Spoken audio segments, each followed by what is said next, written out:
my talk is going to come from a completely different direction that we heard from the first two talks, because quite frankly, I knew nothing about St. John, honestly. I grew up in a very, very isolated environment in Philadelphia on the East Coast, and I knew nothing. Then I moved to San Francisco, but this happened already well after St. John's death.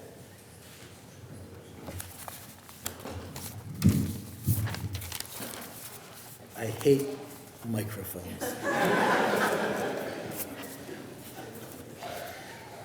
We hear all the time about the importance of working with children. I don't think anybody in this room or even outside this room will question this need.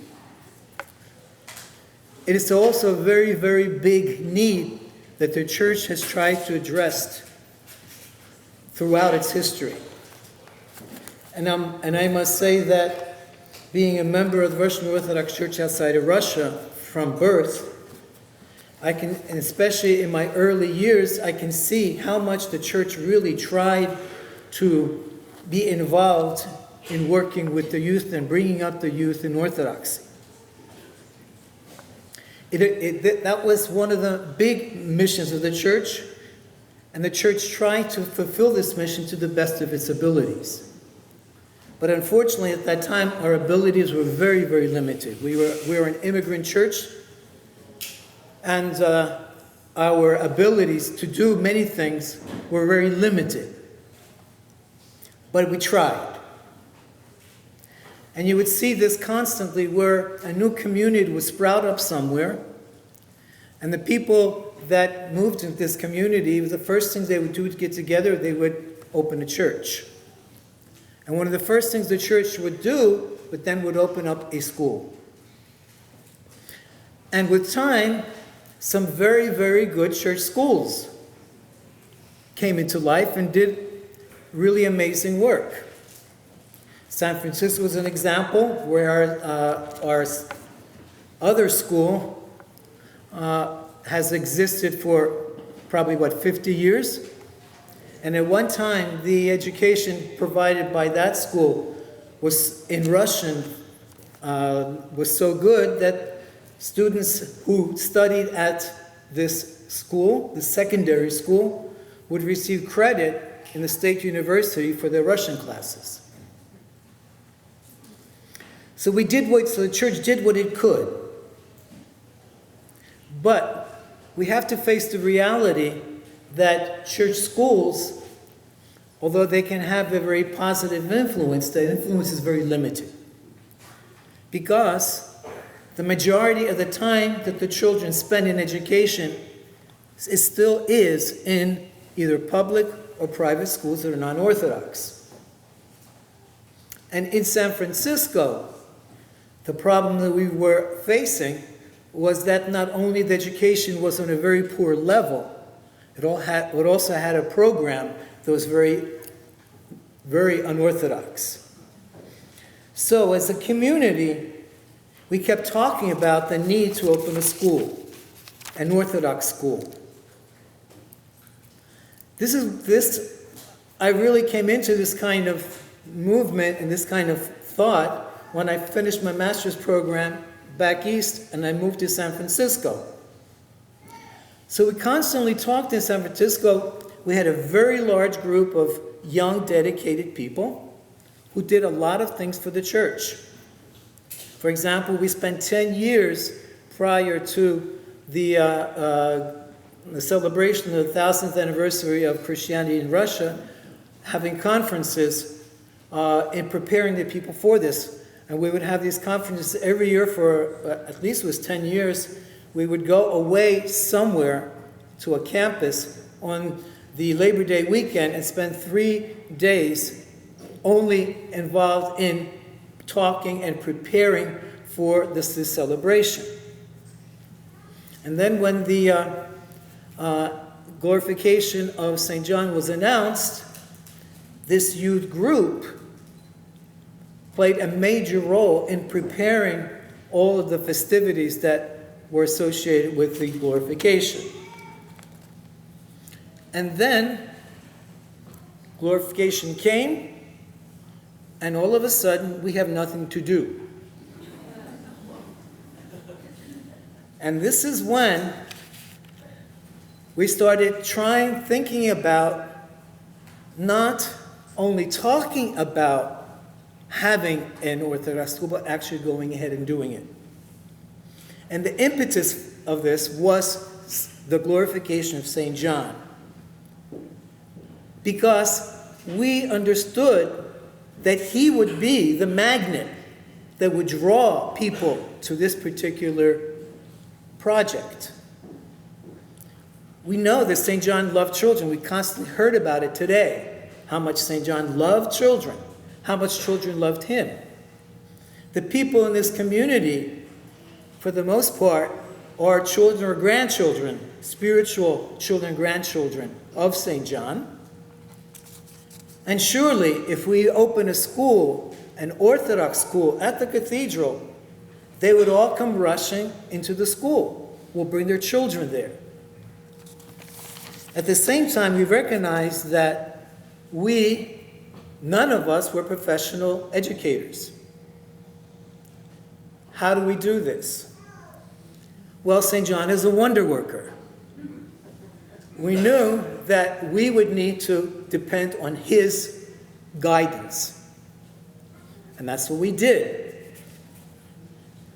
We chose him then to be the patron saint of the school.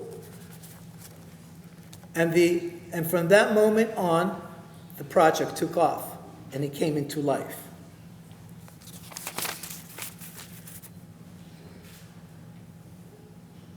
Immediately, we could feel the fact that St. John was leading this project and that we were just following him. Because every single act, every single moment, every single need that we had was always dressed around him in prayer to him.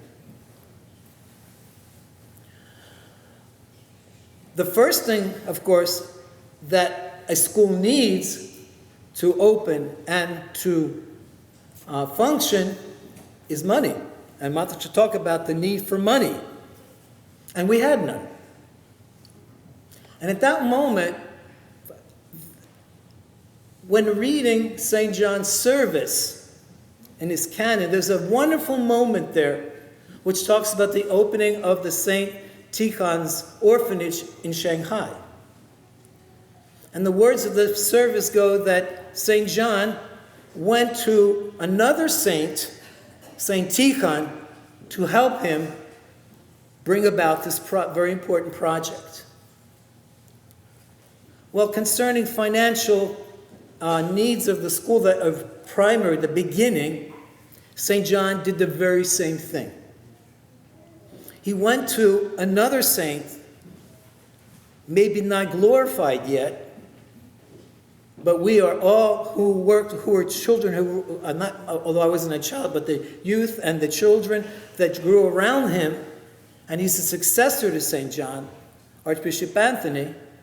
All of a sudden it appears, although he had very strong reservations of the ability of the school to exist, he was the first one that shows up with a check for $5,000, which was the down payment that went into opening the school. From then on, whenever we had a need, and those needs happened again and again and again, the whole school would then rush to the relics, and we would pray in front of the relics. And just like Matushka said, the money just comes, and we don't know where it comes from. To the point where the school still exists, and I don't know if there is still another private school in our church in the United States. But now for 22 years, the school has continued, and it has somehow managed through different ways to meet all its financial responsibilities. It is a fully accredited school that gives a very good education in a Orthodox environment. The second kind of miracle that happened again and again and again and again, as Matrushka said, the miracles don't have to be very vibrant. They sometimes can be very quiet. If you have a school, you need teachers. To have teachers, you need to pay them. And we don't have that much money. And very often, for different reasons, we would either lose a teacher or we begin a new year and we would not be complete in our teaching staff. And again, amazing things happen. My wife, who was at that time running the school, would then instantly run to the relics as Matrushka ran to the icon, get down on her knees and pray. And on several occasions that I will talk about, these are just several occasions that I will talk about, the answer would be given immediately. The first time is we had the full staff except for the kindergarten first grade teacher. And that always was the biggest class in the school. And Matushka goes, prays the relics. She's kind of despairing, walks out into the street in front of the cathedral, and a woman walks up to her. And they started talking. And so Matushka told her about the need that she has. And she goes, well, I can do it. And she became, for several years, the first grade kindergarten teacher. Another time, we needed to find quickly a Russian teacher, because being in the Russian cathedral, we had to teach Russian. That was one of the two foreign languages that we had in our program. The second one was French. And again, after prayer, Matushka was approached by a friend of hers.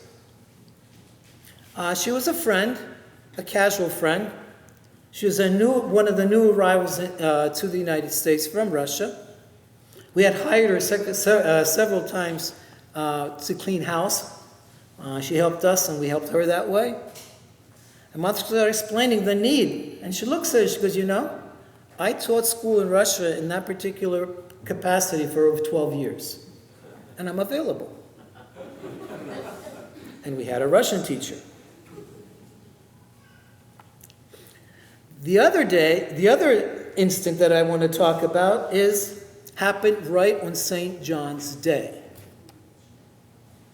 And again, we had a big hole. We needed just one person to fill this one big hole. And as Matushka, at the end of the day, after the St. John celebrations, was still at the relics praying, Father Peter, our dean of the cathedral, walks up with her with a young man, a friend of his, actually not a friend, actually he just met. He became a good friend, who was on his way through San Francisco out into further California to stay with a sick uncle and take care of the sick uncle.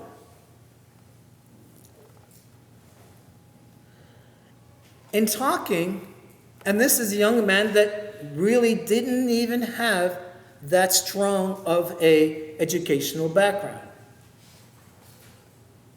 But in talking to him, Matushka described what she was doing there and why she was praying and why she was so nervous. He became more and more interested in this project. And he decided that under her tutelage, he would be able to take on this responsibility. And this was the second and third grade, which studied together. Well, this young man stayed with us for several years.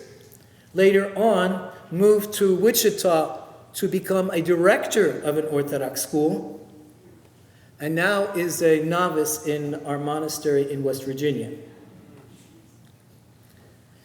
Another wonderful moment that happened was, again, actually, I'm going to read Matushka's description of it, because I think it's kind of very touching. She writes,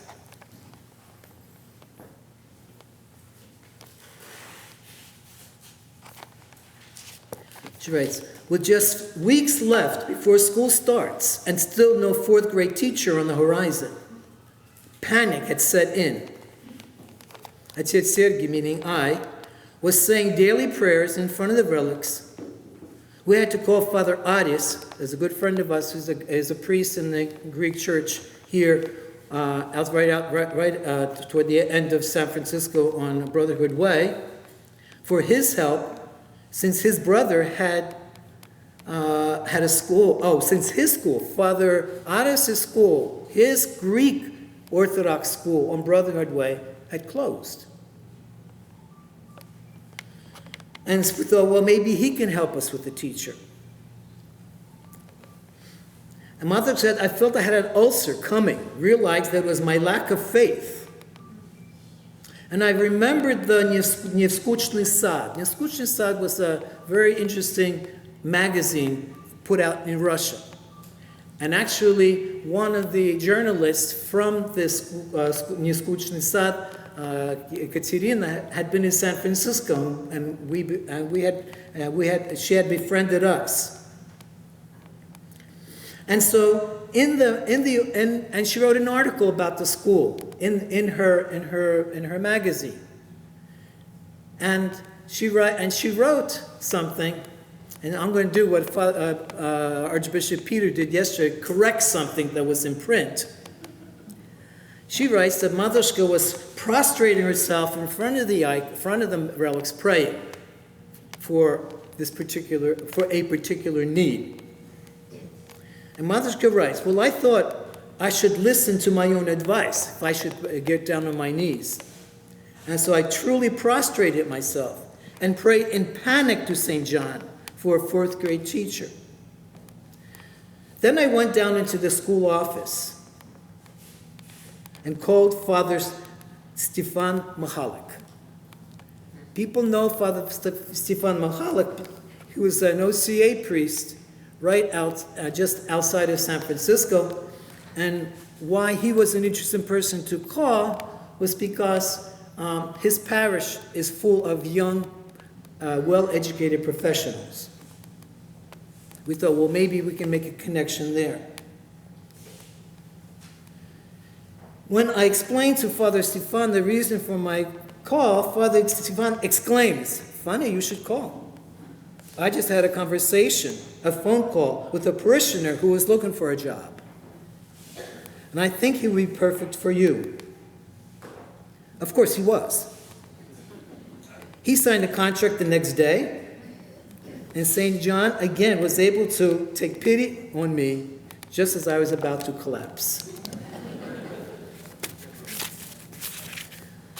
St. John not only helped us in the running the school, he had an incredible influence on both the children and the parents. And that was especially important because we had a major surprise with the opening of the school. We were sure, as I mentioned, that these are the children and the grandchildren of St. John living here, and they have children, and they would come running into the school to sign their children up in St. John's School. That didn't happen. We came across a complete indifference, if not even kind of a hostility to the idea of operating a school at the cathedral. But what happened? St. John was also a great missionary. We did get an influx of students, but they were not from the long-established community here. They were from the new arrivals.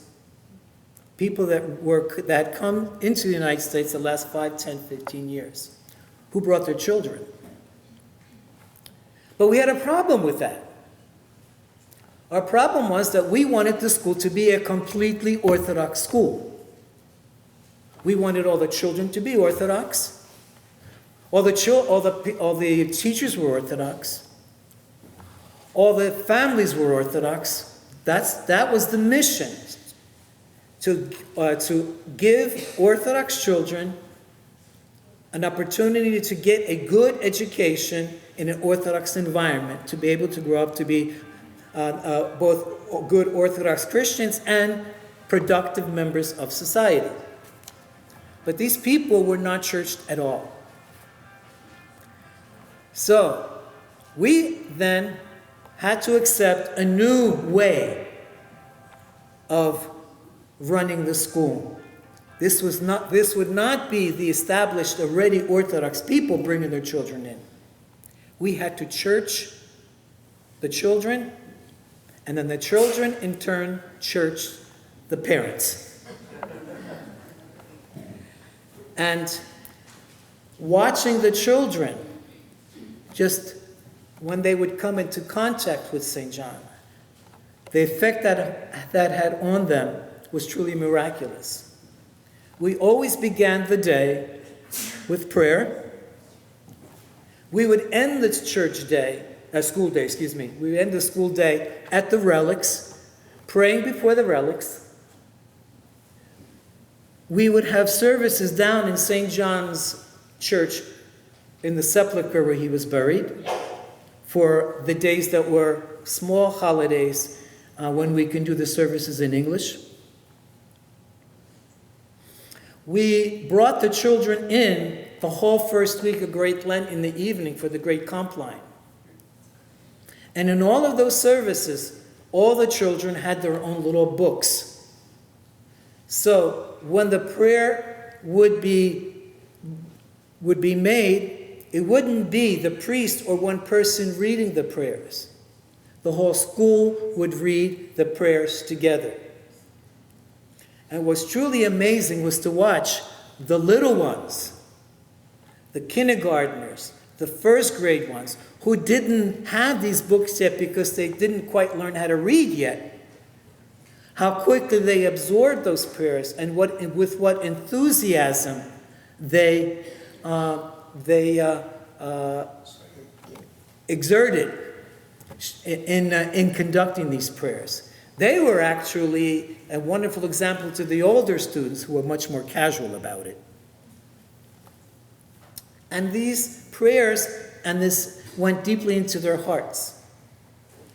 And in talking to them, you saw very quickly that St. John was not something that was just for the couple minutes that we pray in school. It was somebody that was deeply in their hearts, and they themselves learned to run to him in their own troubles.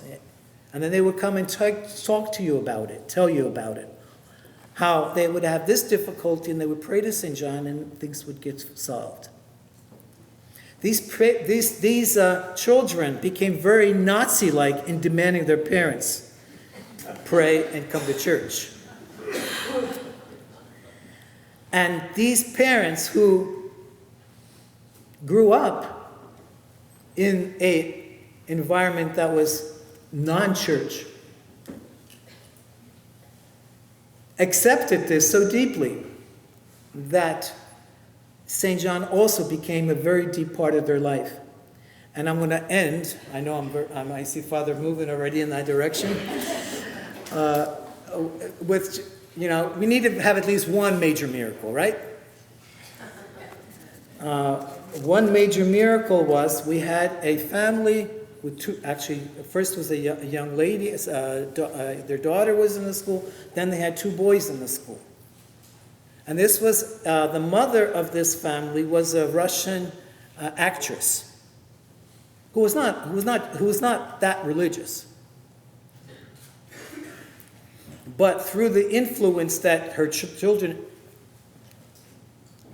put on her, when they had to move away, and they moved to Brussels, because that's where the father had found employment, new employment. A year later, I get a phone call from Tanya, Brussels, and she's completely in tears.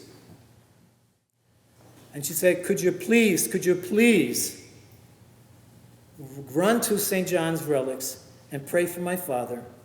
He just came back from the doctor. He's in stage 4, I think? Is that the highest stage of cancer? Stage 4 cancer, there's no hope for him.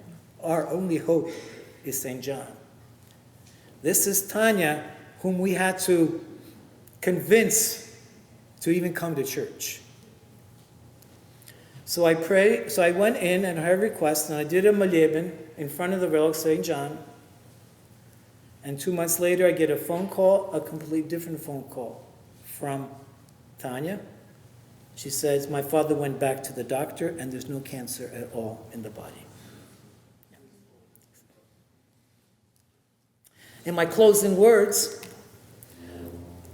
I have this wish that schools, Orthodox schools, become something that are a part of just every single community that we have. Because we live in the time, and it's going to get worse and worse when we need them more and more and more. And the experience that we had, and we watched other schools. We've been involved with different school groups, and we saw how other schools function and how they failed from different jurisdictions. Some schools, and this was especially prevalent in the East Coast with many of the Greek schools, who watered down their orthodoxy and became nothing more than basically private schools. It was hard to call them Orthodox. Now, we need to protect our youth. We need to give them an opportunity to be children, to grow up in a normal environment that children grow up in. At the same time, you get the kind of good education and upbringing in an Orthodox culture that will allow them to become the kind of people when they grow up that we can be proud of. And it's not that hard to do. You basically need 3 things. You need lots and lots and lots of faith. You need a strong mission that you're going to stay to that mission, stay faithful to that mission, no matter what pressure you have to back away from it. And the third thing that you need is a saint that you can run to when things are hard. Thank you for listening.